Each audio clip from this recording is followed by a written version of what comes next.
Robert Moseley Jr. didn't drink like his father, didn't shout like him, didn't cheat, didn't throw fists when words would do.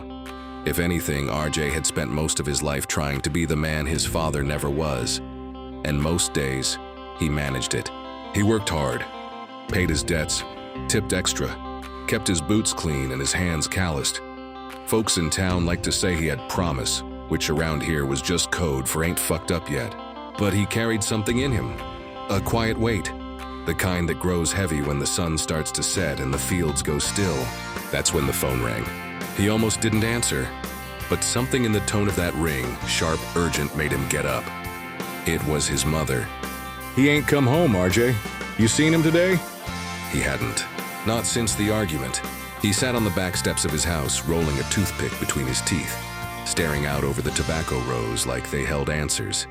His dog, Amos, lay beside him, snoring slow. Not since RJ told him he was tired of cleaning up after him. Tired of watching him rot from the inside out. "No, ma'am," RJ said softly, "ain't seen him." She was quiet.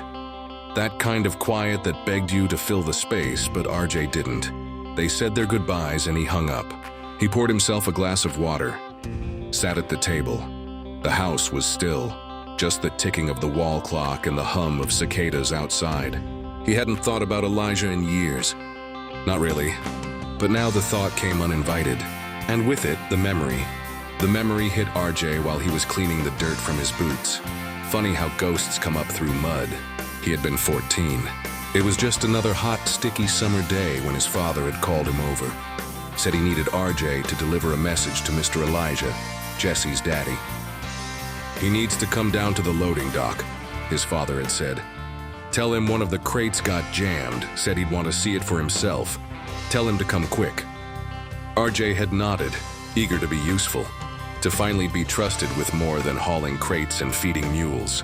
He remembered finding Elijah at the edge of his field, sleeves rolled up, sweat running down his temples. The man had smiled, warm, tired, the kind of smile that made RJ want to be better. "Morning, RJ," he'd said. "Everything all right?" RJ had relayed the message, and Elijah had frowned just for a second, then nodded. "All right, I'll go check it out. Thanks, son." And he had gone. The dock was slick with grease that day. It always was. But somehow the handrail had been broken clean off, and the crates stacked just wrong. Just so. The sheriff said it was an accident. Said Elijah slipped, fell backwards, broke his neck on the way down. But RJ knew. He knew. His father never liked Elijah. Didn't like how he refused to sell. Didn't like how Elijah carried himself. With pride, with backbone. Said no black man had a right to say no to a Moseley. RJ remembered the look in his father's eyes when Elijah had walked away that last time, like a fuse waiting to burn. And RJ had lit it without knowing. He never told Jesse, never told his mama, just carried it like a stone in his gut. Now, sitting at his kitchen table years later, that stone pulsed. He didn't know yet what had happened to his father, but the past was clawing up from the roots. And RJ could feel something coming, something heavy, something earned. The phone sat on the counter like it had something to say. RJ stared at it, then picked it up. He dialed slow, muscle memory. He hadn't called that number in years, but it came back like breath. It rang, once, twice, 3 times. "Hello?" Jesse's voice, low, calm, the kind of calm that comes after something violent. "It's RJ." A pause. "Yeah." Jay swallowed. The words were ashes in his mouth, but he said them anyway. "Your mama all right?" "She's safe." Another pause, longer. "I ain't calling to argue," RJ said. "Ain't looking to stir shit." "Then why'd you call?" Jesse asked. RJ's hand clenched around the receiver. "Because I figured maybe we ought to talk." Jesse didn't answer right away.